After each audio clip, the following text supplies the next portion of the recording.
আল্লাহ রাব্বুল আলামিন তার সাথে শিরকের গুনাহ ছাড়া অন্য যে কোনো গুনাহ যাকে ইচ্ছা মাফ করতে পারেন।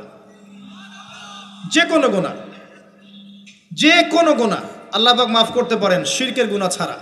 আরেকটা গুনাহ আল্লাহ পাক ক্ষমা করবেন না, সেটা হচ্ছে বান্দার হক। বান্দার সাথে সম্পৃক্ত, কারো টাকা চুরি করেছেন, কারো জমি আত্মসাৎ করেছেন, কাউকে গালি দিয়েছেন, কারো প্রতি জুলুম করেছেন, কাউকে অন্যায়ভাবে মেরেছেন, ছিনতাই করেছেন, ইত্যাদি ইত্যাদি, যেটা অন্যের হকের সাথে সম্পৃক্ত। ধর্ষণ করেছেন, মানুষের সম্মানহানি করেছেন, কাউকে নিষ্পাপ কাউকে বিতর্কিত করেছেন ইত্যাদি। এই যে মানুষের সাথে জড়িত হক, এটা আল্লাহর কাছে মাফ নেওয়া যাবে না। কাবা ঘরের গেলাফ ধরে কানলেও কোনো লাভ নাই। ওই বান্দার কাছে গিয়ে ক্ষমা নিতে হবে। ভাই আমি আপনাকে গালি দিয়েছি, মাফ করে দেন। ভাই আমি তোমার টাকা চুরি করেছিলাম, এই নাও ফেরত নাও। বোন তোমার সম্পত্তি আমি দেই নাই, নিয়ে নাও। প্রতিবেশী তোমার জমি আমি নিয়েছি, নিয়ে নাও। এটা দুনিয়াতে করতে হবে। অন্যথায় পরকালে দেখবেন যে মানুষের সাথে জড়িত হকের জন্য মানুষটা দাঁড়িয়ে আছে। একজন ব্যক্তি উঠেছে, নামাজ রোজা হজ জাকাত সব নেকি নিয়ে উঠেছে। ওঠার পরে দেখছে সামনে অনেক মানুষ দাঁড়িয়ে আছে। কি জন্য দাঁড়িয়ে আছে? কারো টাকা নিয়ে শোধ করে নাই, কাউকে গালি দিয়েছে, কারো প্রতি জুলুম করেছে, কারো প্রতি অন্যায় করেছে, এরা দাঁড়িয়ে আছে, হক চাচ্ছে। তখন কিভাবে শোধ করবে? আল্লাহ পাক বলবেন তোমার নেকি ওদেরকে দিয়ে দাও। তখন শেয়ার রেটের মাধ্যমে নেকি চলে যাবে। কথা বুঝতে পারছেন? তখন আরো অত্যাধুনিক প্রযুক্তি থাকবে, নেকি কনভার্ট। আর নেকি দিতে দিতে যদি নেকি শেষ হয়ে যায়, তখন ওই ব্যক্তিদের গুনাহ তার আমল নামায় চলে আসবে। তারপর ওই ব্যক্তিরা জান্নাতে যাবে, এই ব্যক্তি জাহান্নামে যাবে। অতএব দুনিয়াতে মানুষের সাথে জড়িত কোনো হক রাখেন না। আল্লাহ পাক বলছেন শিরকের গুনাহ ছাড়া আল্লাহ যে কোনো গুনাহ মাফ করতে পারেন। আর এই যে কুফরি এবং মানুষের সাথে জড়িত হক আল্লাহ মাফ করবেন না। এখন আল্লাহ যদি শিরকের গুনাহ ছাড়া সব গুনাহ মাফ করতে পারেন, আর আল্লাহ পাক তো ওয়াদা করেছেন নবী সাল্লাল্লাহু আলাইহি ওয়াসাল্লামকে মেরাজের রাতে যে তোমার উম্মতের যে কোনো ব্যক্তি যদি শিরক না করে আমার সামনে হাজির হয় আমি তাকে মাফ করে দেব। একটা হাদিসে কুদসির মধ্যে এটাও আছে, হে আদম সন্তান, তুমি যদি আসমান এবং জমিন সমপরিমাণ গুনাহ নিয়ে আমার সামনে দাঁড়াও কিন্তু আমার সাথে কাউকে শরীক করনি, তাহলে আমি আল্লাহ তোমার সামনে আসমান জমিন সমান ক্ষমা নিয়ে দাঁড়াবো। আবার নবী সাল্লাল্লাহু আলাইহি ওয়াসাল্লাম সুপারিশ করবেন যার অন্তরে এক জাররা পরিমাণ ঈমান থাকবে, তারা জান্নাতে যাবে। তাহলে কি কারণে 1999 জন মানুষ জাহান্নামে যাবে? উত্তরটা দেন দেখি। তাদের আমল নামায় কিসের পাপ থাকতে পারে? কিসের? এটা বোঝার জন্য কি পিএইচডি করার দরকার আছে? এখন দেখেন, কিছু মানুষ আছে যারা বলছে যে ঈসা ইবনে মারিয়াম আল্লাহর সন্তান, নাউজুবিল্লাহ। এটা শিরক নয়? এবং তাদের সংখ্যা পৃথিবীতে 700-800 কোটির মতো, নাকি আরো কম বেশি হবে আর কি, যারা চলে গেছে, যারা আছে এবং যারা আসবে। কিছু মানুষ বলছে ওজায়ের আলাইহিস সালাম আল্লাহর সন্তান, নাউজুবিল্লাহ। এরা হচ্ছে জিউস, যারা এখন প্যালেস্টাইন দখল করে আছে। আর এই কথা বলতে আমাদের বুকে ভয় থাকা উচিত নয় যে ওইটা আমাদের জমি, তাদের জমি নয়। ওখানকার ঘটনা হচ্ছে এমন, একটা উপমা দিয়ে বোঝানো যায়। মনে করেন আপনি আপনার ঘরে বসে আছেন, আপনার দরজায় একজন মেহমান এসেছে। মেহমান নক করছে, ঠক ঠক ঠক। ভাই আমাকে একটু হেল্প করেন, আমি খাইনি অনেক দিন, আমার কাপড় নাই, আমার খাবার নাই, আমার থাকার জায়গা নাই, একটু আশ্রয় দেন। আপনি মাশাআল্লাহ মুসলিম, দয়া পরবশ হয়ে দরজা খুলে দিলেন, তাকে ড্রয়িং রুমে বসালেন, সুন্দর করে খাওয়ালেন, কাপড় দিলেন, রেস্ট করার জায়গা দিলেন। এবার সে সেখানে থাকতে থাকতে পরিকল্পনা করলো যে আপনাকে আপনার বাসা থেকে বের করে দিবে। একদিন আপনাকে ঘাট ধরে আপনার বাসা থেকে বের করে দিল, দিয়ে দরজার ভিতর থেকে লাগিয়ে দিল। এখন দরজার বাইরে দাঁড়িয়ে আপনি নক করছেন, আমার ঘর আমাকে ফেরত দাও, আমার ঘর আমাকে ফেরত দাও। আর এই ব্যক্তি বলছে আপনি জঙ্গি, আপনি সন্ত্রাসী। এটা হচ্ছে সবচেয়ে সেরা উদাহরণ প্যালেস্টাইন এক্সাম্পলের। তো এরা বলছে ওজায়ের আলাইহিস সালাম আল্লাহর সন্তান। একটা কথা আমি বলি, হতাশ হবেন না। ফেরাউন তার দলবল নিয়ে যখন লোহিত সাগরে ধাওয়া করছিল মুসা আলাইহিস সালামকে, আল্লাহ পাক কি করেছেন? আল্লাহ পাক সব সৈন্যকে আগে লোহিত সাগরে এনেছেন, আনার পরে মুসা আলাইহিস সালামকে পার করে দিয়েছেন। তারা যখন মাঝখানে এসেছে তখন আল্লাহ পাক ডুবিয়ে দিয়েছেন। ঠিক আছে, আল্লাহ পাক ঠিক একই কাজটা করবেন ইনশাআল্লাহ এই জেরুজালেমে ইনশাআল্লাহ তাআলা। সবাইকে এনেছেন আল্লাহ পাক পৃথিবীর বিভিন্ন জায়গা থেকে। একটা নির্দিষ্ট সময় পর্যন্ত ওরা বিশ্বকে রুল করবে সামনে, একটা নির্দিষ্ট সময় পর্যন্ত এরা বিশ্বকে শাসন করবে সামনে অচিরেই। কিন্তু এরপরে আল্লাহ রাব্বুল আলামিন ঈসা ইবনে মারইয়ামকে নামাবেন এবং তার হাতে তাদের নেতা মসিহুদ দাজ্জাল নিহত হবে ইনশাআল্লাহ তাআলা। এবং পুরো কমিউনিটি একসাথে কলাপস করে যাবে, পৃথিবী থেকে তার নাম অস্তিত্ব মুছে যাবে ইনশাআল্লাহ তাআলা। আল্লাহ পাক ওই লোহিত সাগরের সুন্নাহ এখানে অ্যাপ্লাই করবেন ইনশাআল্লাহ। আল্লাহ পাক এই কারণে একত্রিত করেছেন, এটা আল্লাহ পাকের স্টাইল সুন্নাহ। আসেন, এরা বলছে উযাইর আলাইহিস সালাম আল্লাহর সন্তান। আবার দেখেন কিছু মানুষ বলছে আল্লাহকে পাওয়ার জন্য স্ট্যাচু ওয়ার্শিপ করা যায়, এরা হচ্ছে আল্লাহকে পাওয়ার মাধ্যম। কিছু মানুষ বলছে কবরে সেজদা করা যায়, কবরে শায়িত ব্যক্তি আল্লাহর কাছে সুপারিশ করবে। কিছু মানুষ বলছে আল্লাহ ছাড়া অন্য কারো কাছে দোয়া করা যায়, তিনি অনেক বুজুর্গ ব্যক্তি ছিলেন, আমার দোয়া পৌঁছে দিবেন আল্লাহ পর্যন্ত। কিছু মানুষ বলছে আল্লাহ ছাড়া অন্য কারো নামে নজর করা যায়, জবাই করা যায়, কসম করা যায়, ইত্যাদি ইত্যাদি। আর কিছু মানুষ আল্লাহর হালালকে হারাম করছে, আল্লাহর হারামকে হালাল করছে। কিছু মানুষ তাকদীরকে অস্বীকার করছে, ভাগ্যকে অস্বীকার করছে। কিছু মানুষ দুনিয়া নিয়ে এতই ব্যস্ত হয়ে আছে দিনের জাররা পরিমাণ ফিকির নাই। আবার কিছু মানুষ এই উম্মতের মধ্যে দাবি করছে মুহাম্মদ সাল্লাল্লাহু আলাইহি ওয়াসাল্লাম শেষ নবী নন, আরও নবী আসতে পারে, এবং তারা প্রকাশ্যে মাহফিল করারও চেষ্টা করছে এখন বাংলাদেশে। আবার কিছু মানুষ বলছে আমরা কোরআন মানি, হাদিস মানি না। এই যতগুলো কথা আমি বললাম এর প্রত্যেকটাই হচ্ছে শিরক। এই শিরকগুলো হয় তিনভাবে: চিন্তায় শিরক হয়, কথায় শিরক হয় এবং কাজে শিরক হয়। চিন্তা, কাজ এবং কথা, আকীদায় শিরক থাকে, আমলে শিরক থাকে, আবার কথাতেও শিরক থাকে। এই শিরকের পাপের কারণে আল্লাহ রাব্বুল আলামিন বেশিরভাগ মানুষকে জাহান্নামে দিবেন, বলেন নাউযুবিল্লাহ। কিন্তু কারো আমল নামায় যদি শিরকের পাপ না থাকে, শিরক থেকে তওবা করে যে কোনো পাপ নিয়ে সে কবরে যায়, 99% সম্ভাবনা আছে এই মানুষকে আল্লাহ পাক মাফ করে দিবেন। তাহলে আমরা আজকে এতটুকু শিখলাম, প্রথমে সবচেয়ে বেশি কেয়ারফুল থাকতে হবে শিরকের ব্যাপারে, সবচেয়ে বেশি কেয়ারফুল থাকতে হবে শিরকের ব্যাপারে এবং বেদাআতের ব্যাপারে। এটা কি জিনিস? বেদাত হচ্ছে এমন জিনিস, মানে আমিলা আমালান লাইসা আলাইহি আমরুনা ফাহুয়া রাদ। নবী সাল্লাল্লাহু আলাইহি ওয়াসাল্লাম বলেছেন, কেউ যদি এমন কোনো কাজ করে ইসলামের মধ্যে যেই কাজের পিছনে আমার কোনো দলিল নাই, প্রমাণ নাই, আমার পক্ষ থেকে কোনো আদেশ নাই বা নিষেধ নাই, কোনো হুজ্জত নাই, এটাই বেদাত, প্রত্যাখ্যাত। মানে আপনার প্রতিটা কাজ হতে হবে শুধুমাত্র নবী সাল্লাল্লাহু আলাইহি ওয়াসাল্লামের সুন্নাহ মতো। এই জায়গায় নতুন কোনো পদ্ধতি চালু করলে আপনি বেদাতি হয়ে যাবেন। বেদাতির পরিণতি কি? তার সমস্ত আমলগুলোকে আল্লাহ পাক ধুলো বানিয়ে দিবেন। দলিল সূরা ফুরকান, সব কিছু বলার সময় পাচ্ছি না মাহফিলে। আরও কি? আরও আছে। বুখারী হাদিসে এসেছে নবী সাল্লাল্লাহু আলাইহি ওয়াসাল্লাম হাউজে কাউসারের সামনে দাঁড়িয়ে থাকবেন এবং এই কাউসারের পানি যে একবার পান করবে কিয়ামতের মাঠে, সে আর কখনো পিপাসার্ত হবে না। নবী সাল্লাল্লাহু আলাইহি ওয়াসাল্লাম পানি পান করাবেন উম্মতকে, হঠাৎ পর্দা পড়ে যাবে। আল্লাহ নবী বলবেন ইন্নাহুম মিন্নি, এরা তো আমার উম্মত। পর্দা পড়ে গেল কেন? তাকে জানানো হবে ইন্নাকা লা তাদরি মা আহদাসা বা'দাক, হে নবী আপনি জানেন না আপনার মৃত্যুর পর এরা আপনার শরীয়তের মধ্যে কত বেদাত চালু করেছিল। তো বেদাতীদের সম্পর্কে নবী সাল্লাল্লাহু আলাইহি ওয়াসাল্লাম বলবেন সুহকান সুহকান লিমান গায়্যারা বা'দি, দূর হও যারা আমার দ্বীনের মধ্যে সংযোজন করেছো, দূর হয়ে যাও। নবীজি অভিশাপ দিবেন, নাউযুবিল্লাহ। আরেকটা মারাত্মক বিষয় হচ্ছে বেদাত করতে থাকলে মানুষ তওবা করে না। একজন চোর তওবা করতে পারে, সে জানে এটা খারাপ কাজ।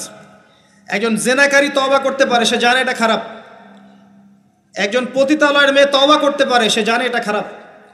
কিন্তু যে ব্যক্তি ইসলামের কাজ করছে ভালো মনে করে, সে মনে করছে এগুলো কল্যাণের কাজ, ভালো কাজ, সে কখনো তওবা করতে চাইবে না। এই কারণে বেদাতি শেষ পর্যন্ত তওবা করে না। অতএব শিরক আর বেদাতের এই পাপ থেকে দূরে থাকেন। এরপরে আমি সামনে যাই। আরেকটা মেজর জিনিস থেকে আমাদেরকে বেঁচে থাকতে হবে, সেটা হলো হারাম রিজিক। আজকে আমাদের রিজিকের যে সিস্টেমটা আছে, এর মধ্যে বেশিরভাগ পরিবারে হারাম রিজিক ঢুকে গেছে, বলেন নাউজুবিল্লাহ।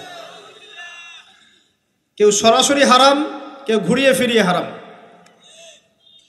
সবচেয়ে বড় মারাত্মক যে হারামটা ঢুকেছে তার নাম হচ্ছে রিবা বা সুদ।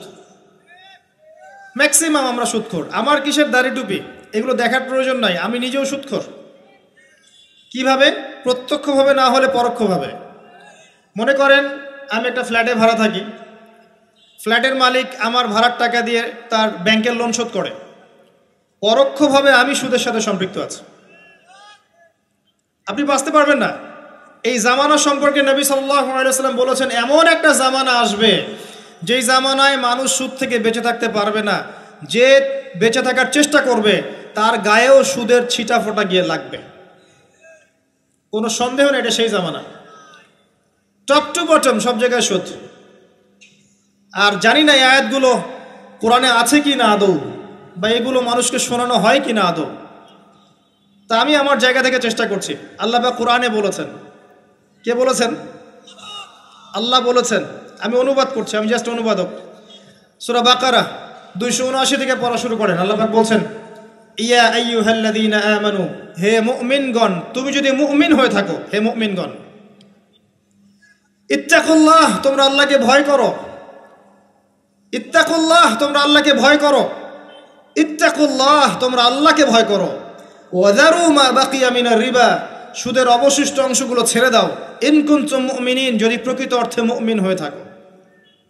ওয়া ইন লাম তাফআলু, আমি আল্লাহ বলছি তোমরা যদি এটা না করো, ফাযরু বিহারবিন মিনাল্লাহি ওয়া রাসূলিহি, তাহলে আল্লাহ এবং তার রাসূলের সাথে যুদ্ধের ঘোষণা শুনে রাখো।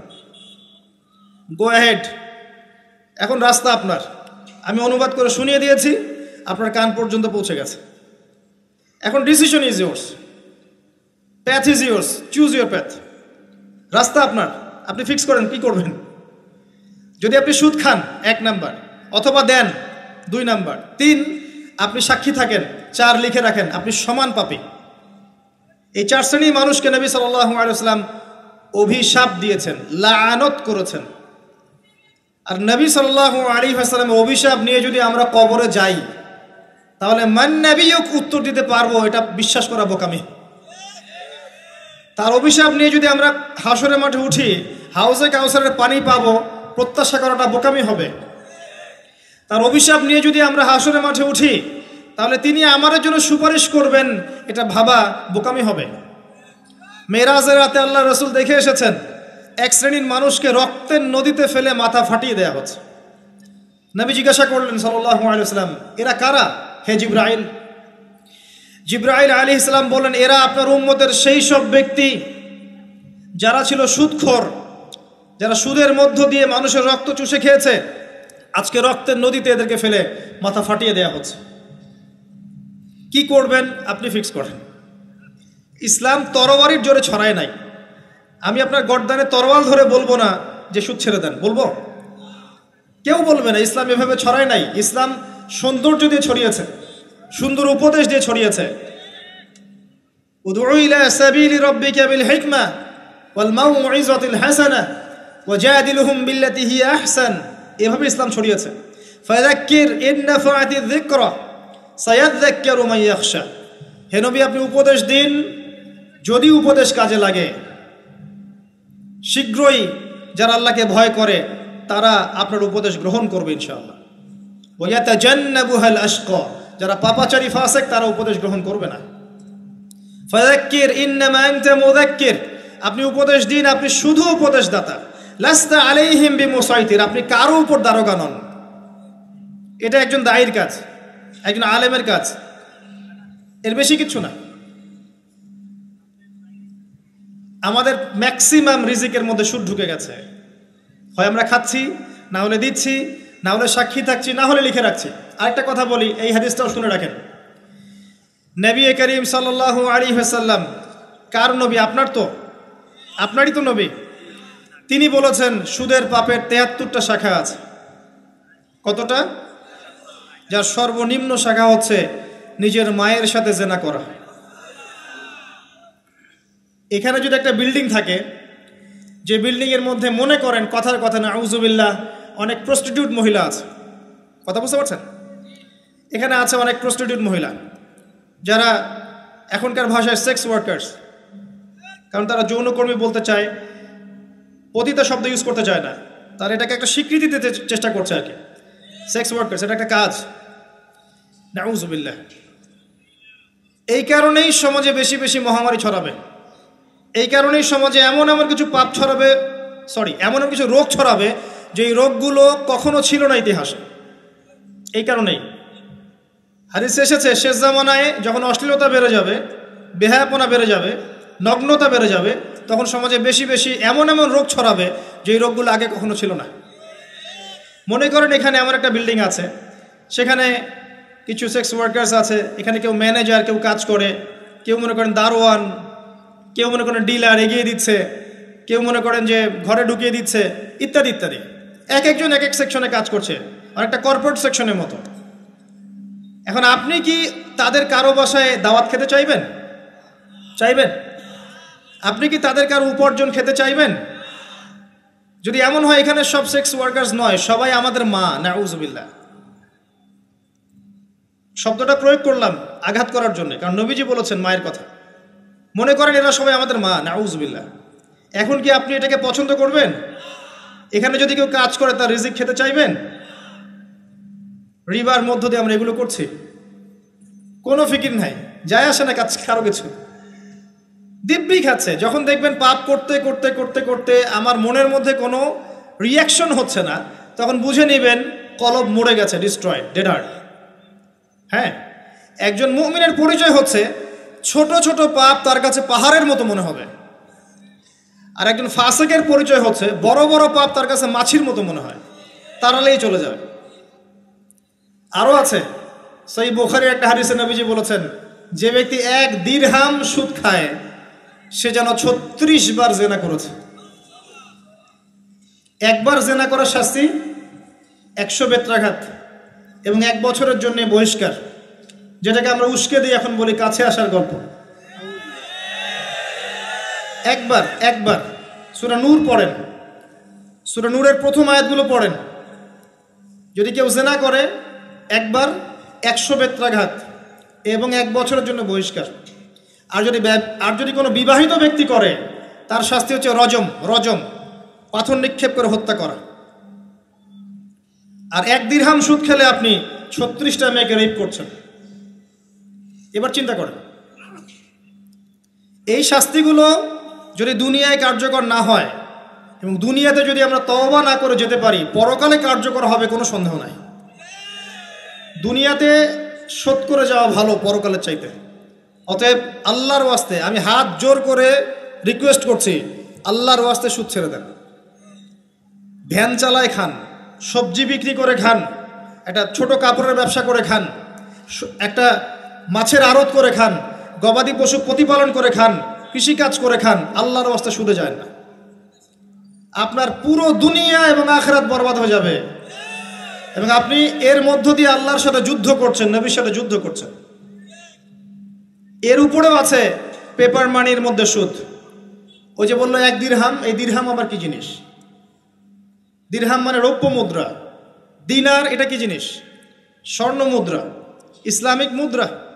সেই যে চলে গেছে ব্রিটিশরা আসার আগে, এখন আর দেখা যায় না। একটা গোল্ড কয়েন যার মূল্যটাকে ইকোনমিক্সের ভাষায় বলে ইন্ট্রিনসিক ভ্যালু। এই ভ্যালুটা এই স্বর্ণ মুদ্রার ভিতরেই থাকে। একটা পেপার মানির ভ্যালু, ইন্ট্রিনসিক ভ্যালু এর ভিতরে থাকে না, এর বাইরে থাকে, যেটাকে আপনি নিয়ন্ত্রণ করতে পারবেন, কমাতে পারবেন, বাড়াতে পারবেন। আর এর সাথে যখন পেট্রো ডলার অ্যাড হয়েছে তখন তো মাশাআল্লাহ জুলুম আরও উপরে উঠে গেছে। আর যারা পেট্রো ডলার সিস্টেম চালু করেছে, এইসব ভোগবিলাসী আরবদেরকে আমরা বলি এরা হচ্ছে আমিরুল মুমিনিন, নাউজুবিল্লাহ, সুবহানাল্লাহ। কত অন্ধ হলে মানুষ এদেরকে আমিরুল মুমিনিন মনে করতে পারে। যারা মুসলিমদের প্রপার্টি সব আমেরিকার হাতে তুলে দিয়েছে, আর সেই প্রপার্টি দিয়ে এরা বোম্বিং করে করে সারা বিশ্বের মধ্যে মুসলিম হত্যা করছে। আল্লাহ পাক সেই যে বলেছেন সূরা মাইদার মধ্যে 51 নম্বর আয়াতে, ইয়া আইয়ুহাল্লাযীনা আমানু, হে মুমিনগণ, লা তাত্তাখিযুল ইয়াহুদা ওয়ান নাসারা আউলিয়া, হে মুমিনগণ তোমরা ইহুদি এবং খ্রিস্টানদেরকে বন্ধুরূপে গ্রহণ করো না। কে বলেছেন? আল্লাহর চেয়ে কি আমি জিওপলিটিক্স ভালো বুঝি? আল্লাহর চেয়ে আমি আমার ভালো মন্দ ভালো বুঝি? কাদেরকে? বা'দুহুম আউলিয়া ও বা'দ, যারা একে অপরের বন্ধু, যারা একে অপরের বন্ধু। ওয়া মান ইয়াতাওয়াল্লাহুম মিনকুম ফাইন্নাহু মিনহুম, তোমাদের মধ্যে কেউ যদি ওদের দিকে মুখ ফিরায় সে তাদের অন্তর্ভুক্ত, এই উম্মার কেউ না তারা। সে যেই হোক, বিশ্বের এইসব নামধারী মুসলিম কান্ট্রিদের চাইতে বাংলাদেশের পররাষ্ট্রনীতি অনেক ভালো আছে, হাজার গুণে ভালো আছে। কি মনে করেন আপনি? এসব ফাসেকা জালেমদেরকে আপনি আমিরুল মুমিনিন মনে করছেন? আল্লাহ পাক বোঝার তৌফিক দান করুন। আসেন, রিবার কথা বলতে গিয়ে কথাটা আসছি, ইন্ট্রিনসিক ভ্যালু বলে একটা বিষয় আছে। এত ডিটেলস বিষয় মাহফিলে বলা সম্ভব না। এতটুকু বলবো যে ইনশাআল্লাহু তাআলা আপনি যদি আপনার সম্পদকে সাস্টেইনেবল অ্যাসেটে রূপান্তরিত করেন, আগামী দিনগুলোতে আপনি ইনশাআল্লাহ জিতবেন, আদারওয়াইজ হেরে যাবেন। ফর এক্সাম্পল, আপনি যদি আপনার সম্পদকে জমিতে কনভার্ট করেন, গবাদি পশুর প্রজেক্ট করেন, আপনি যদি মাছের প্রজেক্ট করেন, ব্যবসা ইনভেস্ট করেন, বা কিছু গোল্ড রাখেন, কিছু সিলভার, কিছু আপনার রূপা রাখেন, ইত্যাদি ইত্যাদি, পরবর্তী সময়গুলোতে গিয়ে আপনার সম্পদের মান কমে যাবে না, ইনশাআল্লাহ বাড়বে। কিন্তু আপনি সমস্ত সম্পদ যদি পেপার মানির মধ্যে রেখে দেন, আস্তে আস্তে আপনার সম্পদের মান কমবে। সামনে 10, 15, 20, 30 বছর পর আপনি সম্পদ হারাবেন। এর চেয়ে বেশি কিছু আমি বলতে পারবো না, বাকিটা আপনারা পড়াশোনা করে বুঝে নেবেন। যেটা বলতে চাচ্ছি, ইকোনমিক সেকশনে আমরা সবাই মোটামুটি হারামের সাথে সম্পৃক্ত। এর পাশাপাশি আছে আবার ঘুষ, আছে না? না দিলে চাকরি হয় না, সুবহানাল্লাহ। আবার অনেক আলেম ফতোয়া দিচ্ছে এখন, তুমি যদি যোগ্য হয়ে থাকো কিন্তু তোমাকে জব দিচ্ছে না, তাহলে তোমার জন্য ঘুষ দেওয়া জায়েজ। সুবহানাল্লাহ, কত ঘুরিয়ে ফিরিয়ে জায়েজ করছি আমরা, আল্লাহ ভালো জানেন। যে নিবে আর যে দিবে সমান অপরাধী দুজন। একজন ব্যক্তি মাদক দ্রব্য সেবন করে, আরেকজন ব্যক্তি মাদক উৎপাদন করে, কেউ সেল করে, কেউ ডিস্ট্রিবিউট করে, সবাই অপরাধী না? এরপরে আবার আছে দেখবেন অন্যের সম্পদ আত্মসাৎ করা। দুর্নীতি করছি, অন্যের সম্পদ আত্মসাৎ করছি। অনেক সময় দিনের লেবাজেই, ধার্মিকতার লেবাজেই মানুষের সম্পদ লুটে পুটে খাচ্ছে। কত মাজার আছে যায় দেখেন, মানুষের সম্পদ কিভাবে লুটে খাচ্ছে আল্লাহ ভালো জানে।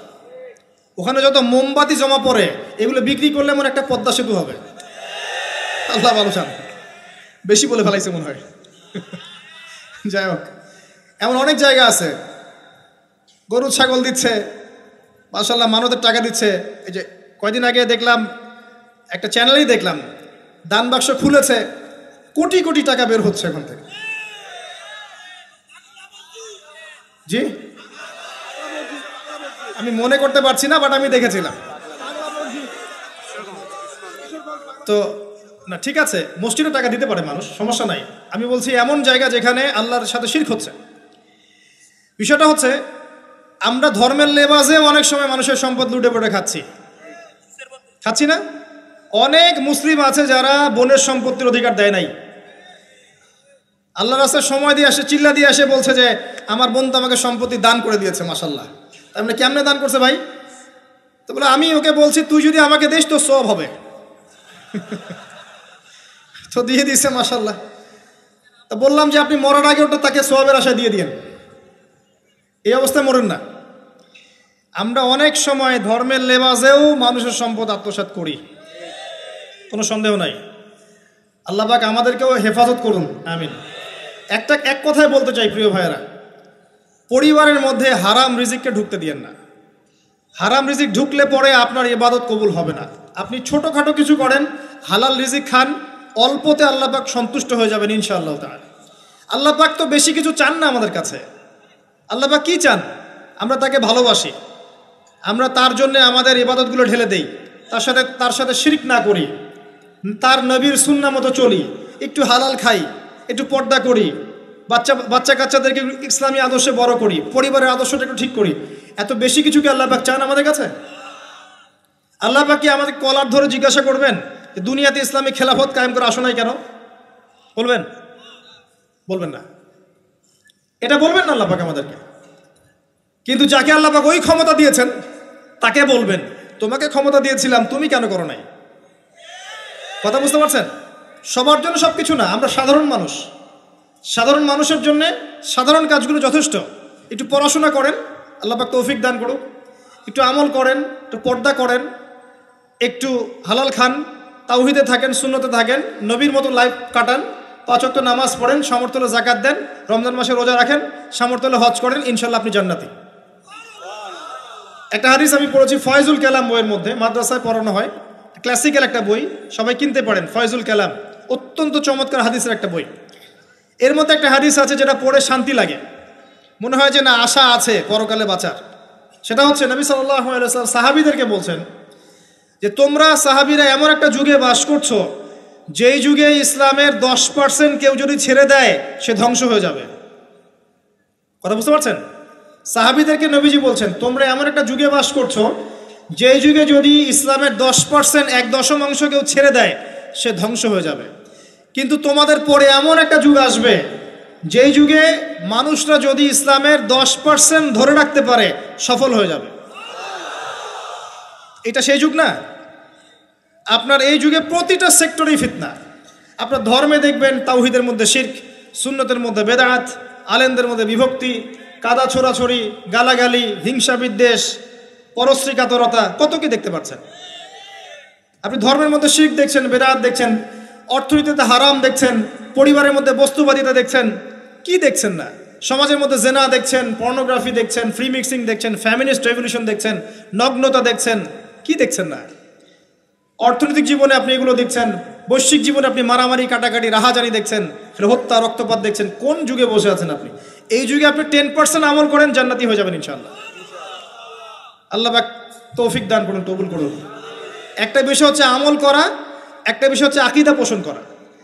আমি যদি আকীদা পোষণ করি যে ইসলামের মধ্যে, কোরআন এবং সুন্নাহর মধ্যে প্রতিটা বিষয়ের সমাধান আছে, এটা যদি আপনি বিশ্বাস করেন, এরপরে অল্প আমল করেন, কোনো সমস্যা নেই ইনশাআল্লাহ। কারণ আপনার আকীদা ঠিক আছে। আপনি আমল করতে পারেন নাই, কিন্তু আকীদা ঠিক ছিল।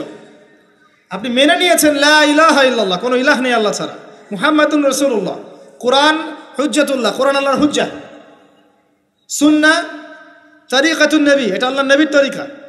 এগুলোর মধ্যে সব কিছুর সমাধান আছে, এটা আপনি মেনে নিয়েছেন মন থেকে। এবার আমল করতে গিয়ে আপনি পারছেন না। নামাজ পড়ছেন 5 ওয়াক্ত, হয়তো পরিবারটা ঠিক মতো করতে পারছেন না, চেষ্টা করছেন, হালালে থাকার চেষ্টা করছেন, কখনো কখনো হারাম ঢুকে যাচ্ছে, আপনি চেষ্টা চালিয়ে যাচ্ছেন ক্রমবর্ধমানভাবে, কিন্তু আপনি আকীদা রাখেন এটাই চূড়ান্ত, এটাই সঠিক, ইনশাআল্লাহ আল্লাহ পাক আপনার সব গুনাহ মাফ করে দিবেন। আর একজন ব্যক্তি আকীদাই রাখে না, সে মনে করে ইসলাম ওই যুগে চলতে, ওই যুগে চলে না। সে মনে করে কোরআন এবং সুন্নাহ সব কিছু নাই, আমার মস্তিষ্ক প্রসূত বুদ্ধি সব কিছু। কেউ মনে করে সায়েন্সই সব কিছু, কেউ মনে করে মানব রচিত বিধানই সব কিছু। কেউ যদি এগুলোকে চূড়ান্ত মনে করে তখন আমল আর কাজে আসবে না। এই বাতিল আকীদা নিয়ে বেশি বেশি আমল করেও লাভ নাই। আকীদা আগে স্পষ্ট করতে হয়, পরিষ্কার করতে হয়। আল্লাহ পাক আমাদেরকে পরিচ্ছন্ন আকীদা দান করুন, আমিন। রিজিকের ব্যাপারে প্রিয় ভাইরা সচেতন হয়ে যান। এরপরে চলে আসেন একটা মৌলিক জায়গায় আসবো, ফ্যামিলি। এখানে মা বোনরা আছেন, এখানে অনেক যুব সমাজের তরুণ তরুণীরা আছে, আমাদের পিতৃস্নেহ পিতৃমহ অনেক আমাদের পিতামহরা আছেন। এটা একটা ভালো সুযোগ এই পরিবার সম্পর্কে দুটো মৌলিক কথা বলার জন্য। আমি অনেক দিন থেকে চাচ্ছিলাম এমন একটা পরিবেশ। লিসেন ভাই, আল্লাহ পাক একটা আয়াতে বলেছেন, সূরা তাহরিম আয়াত নাম্বার 6, ইয়া আইয়ুহাল্লাযীনা আমানু, হে মুমিনগণ, কু আনফুসাকুম, নিজে জাহান্নামের আগুন থেকে বাঁচো, ওয়া আহলিকুম নারা, তোমার পরিবার বর্গকে বাঁচাও, আলাইহা মালাইকাতুন গিলাজুন শিদাদ, যেই জাহান্নামে কঠোর মনের ফেরেশতা আছেন, লা ইয়াসুনাল্লাহা মা আমারহুম ওয়া ইয়াফআলুনা মা ইউমারুন, আল্লাহ পাক তাদেরকে যে আদেশ করেন সে আদেশ পালনে তারা বিন্দুমাত্র ভূক্ষেপ করে না, মানে বিন্দুমাত্র গাফেলতি করে না। আল্লাহ পাক ভয় দেখাচ্ছেন জাহান্নামে এমন ফেরেশতা আছেন, আল্লাহ যা আদেশ করবেন তাই করবে, এই জাহান্নাম থেকে নিজে বাঁচো, পরিবারবর্গকে বাঁচাও। নিজে বাঁচবো কিভাবে আমি বলে দিয়েছি কিভাবে। আপনি জ্ঞান অর্জন করবেন, আমল করবেন, হালাল খাবেন, তাওহীদে থাকবেন, সুন্নতে থাকবেন, ইনশাল্লাহ বেঁচে যাবেন। পরিবারবর্গকে বাঁচাবেন কিভাবে? আসেন শুরু করি শুরু থেকে। শুরুটা হবে আপনার বিয়ে দিয়ে।